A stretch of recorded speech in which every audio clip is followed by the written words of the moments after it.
नमस्कार दोस्तों, welcome back on my YouTube channel literature's word by Brad. तो आज की इस वीडियो के अंदर मैं डिस्कस करूंगा line by line summary Toru Dutt की लिखी हुई बहुत ही interesting and famous poem our casuarina tree.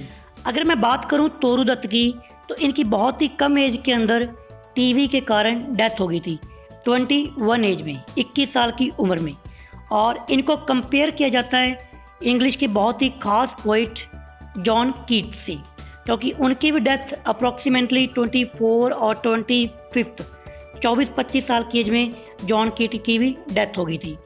दोस्तों, अगर आप तोरू दत्त के बारे में और ज़्यादा जानना चाहते हो तो इनकी बायोग्राफी मैं अच्छे से कवर कर चुका हूँ। तोरू दत्त की बायोग्राफी की वीडियो का लिंक आपको इस वीडियो की डिस्क्रिप्शन में मिल जाएगा। अगर आप चैनल पर नए आए हैं तो चैनल को सब्सक्राइब कर लें, क्योंकि इस चैनल पर आपको बहुत से इंग्लिश लिटरेचर के वर्क्स आपको अच्छे से एक्सप्लेन किए हुए मिल जाएंगे। तो दोस्तों, अब ज़्यादा टाइम न वेस्ट करते हैं आज की हमारी वीडियो। Let's start it. दोस्तों, जिस पोइम को मैं डिस्कस करने जा रहा हूँ, सबसे पहले तो आपको इस पोइम से रिलेटेड कुछ की पॉइंट्स याद रखने बहुत ही ज़्यादा ज़रूरी हैं, क्योंकि ज़्यादातर एग्ज़ाम के अंदर इन्हीं से रिलेटेड क्वेश्चन पूछे जाते हैं। जैसे कि जो पोइम की हम बात कर रहे हैं ओवर कैजुरीना ट्री, इसको तोरू दत्त के द्वारा लिखा गया था और ये एक ऑटोबायोग्राफिकल पोइम है, क्योंकि इसके अंदर तोरू दत्त ने अपनी चाइल्डहुड की मेमोरीज़ को डिस्क्राइब किया है। और इसको पब्लिश करवाया गया था तोरू दत्त की डेथ के 4 साल बाद 1881 में, और इसको एक बुक के अंदर पब्लिश करवाया गया था जिसका नेम था ancient ballads and legends of Hindustan. इस बुक के अंदर तोरू दत्त के बाकी इम्पोर्टेंट वर्क्स जैसे कि द लोटस, सावित्री और सीता, वो भी इसी के अंदर आपको मिलेंगे। और अगर मैं बात करूँ इस पोइम के स्ट्रक्चर की, तो ये 5 स्टेंजा इस पोइम के अंदर हैं, और हर एक स्टेंजा के अंदर 11 लाइन्स हैं। और राइम स्कीम की बात करूँ तो इसके अंदर राइम स्कीम इसकी है ABBA। दोस्तों, तोरू दत्त ने इस पोइम को लिखा था जब वो 4 साल के लिए अब्रॉड यानी कि फ्रांस और इंग्लैंड गई थी, और वो 1869 के अंदर गई थी। 4 साल उसने वहाँ पे स्पेंड किए थे। 1873 के अंदर वो वापस आ गई थी। तो उस टाइम उसने अपने चाइल्डहुड, अपने भाई बहन को मिस वगैरह याद वगैरह किया, तो उस टाइम उसने इस पोइम को लिखा था।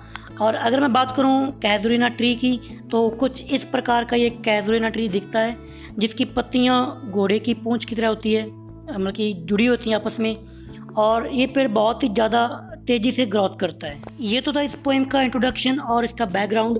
अब बात करते हैं लाइन बाय लाइन इसकी समरी की।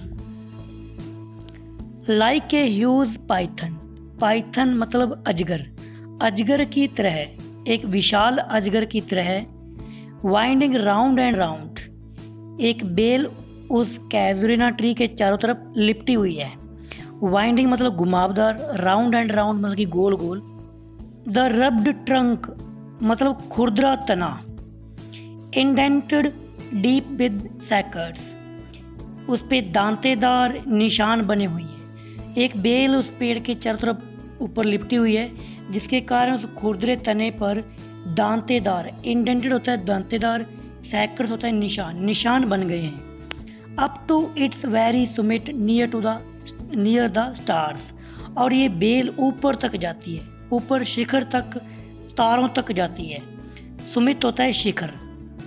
एक क्रीपर क्लाइम्स, क्रीपर होती है दोस्तों बेल, चढ़ती है। In whose embraces bound no other tree could live, अगर किसी और पेड़ पे ये बेल चढ़ी होती तो शायद वो पेड़ बच ना पाता। एम्बर्सेस होती है चिपकना, चिपक लेना, किसी से हग कर लेना। द जेंट वियर्स स्कार्फ, दोस्तों यहाँ पे ट्री के साइज को दिखाने के लिए जेंट वर्ड को यूज़ किया गया है, मतलब कि विशाल। उसने इस बेल को एक स्कार्फ यानी कि दुपट्टे की तरह पहन रखा है।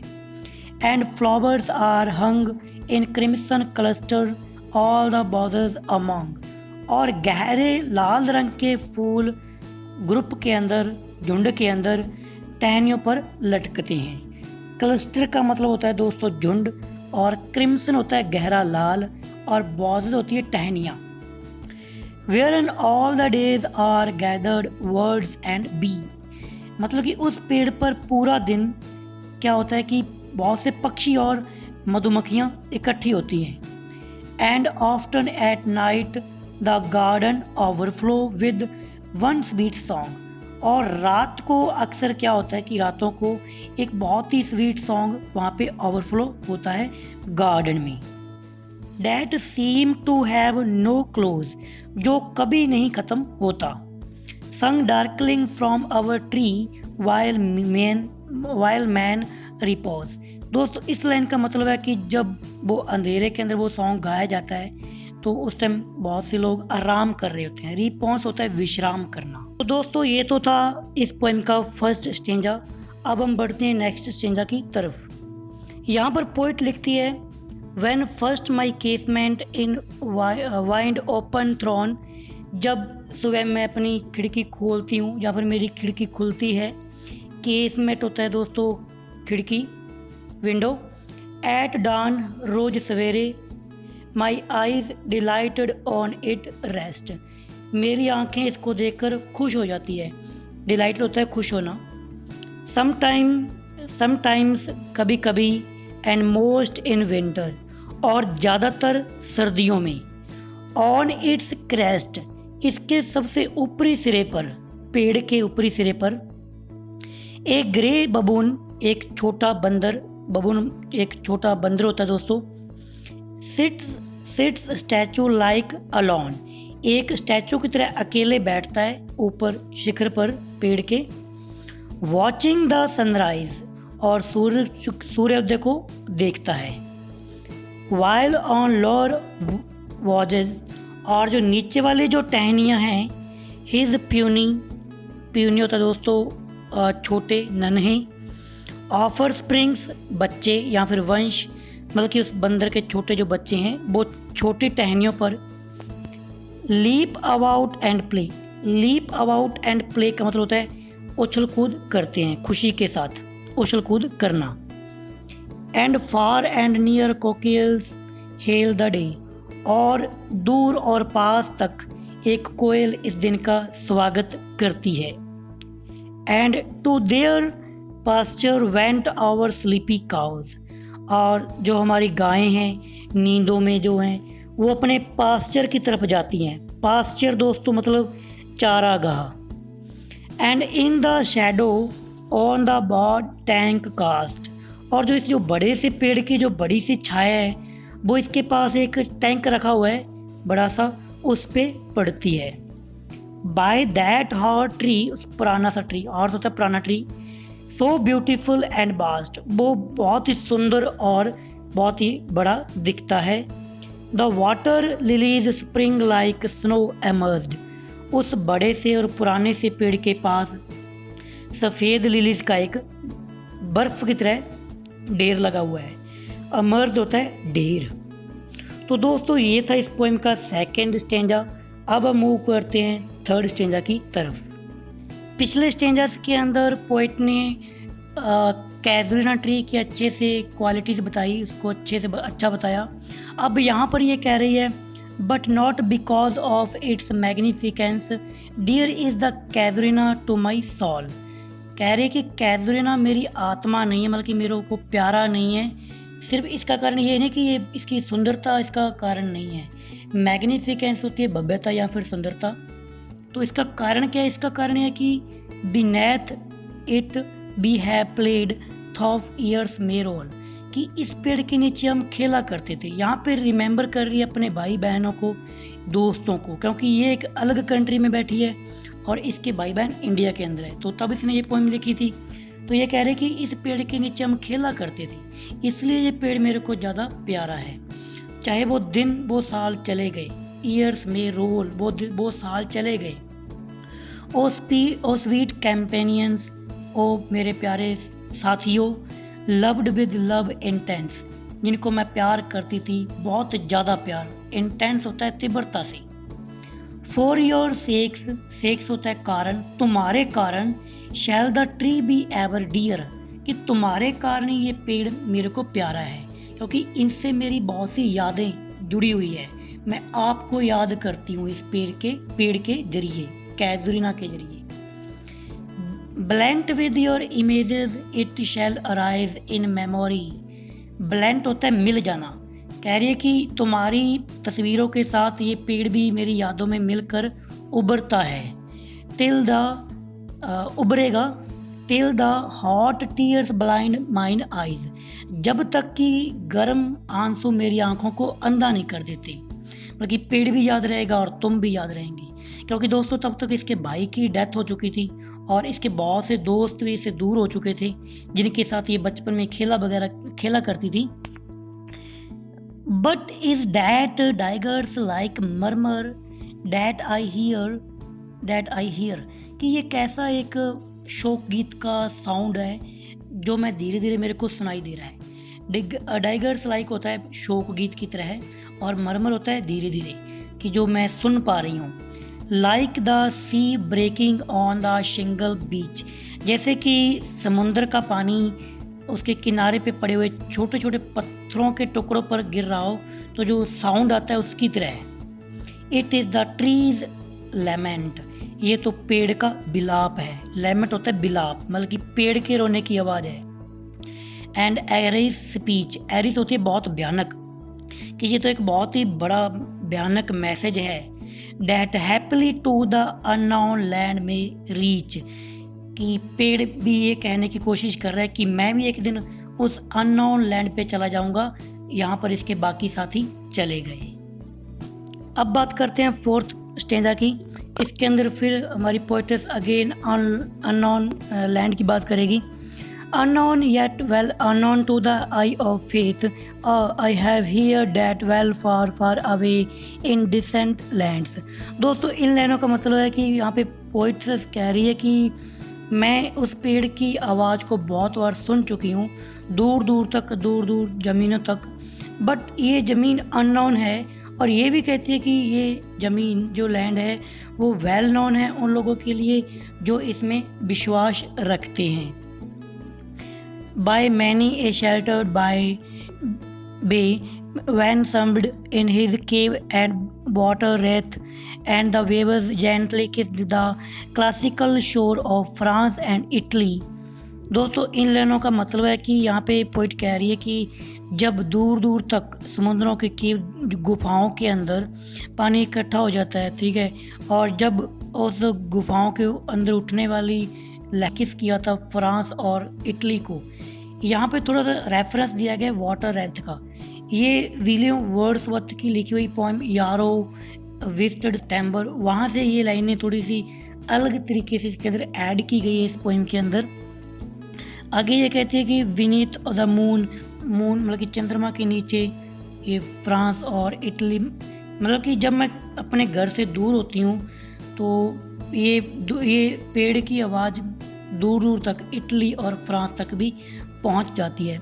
When earth lay tranced a dreamless swoon, swoon होती है शांति, मतलब कि जब अर्थ ने बिल्कुल शांति ड्रीमलेस पूरी शांति फैली होती है तब मैं इसकी आवाज़ सुनती हूँ इस पेड़ की।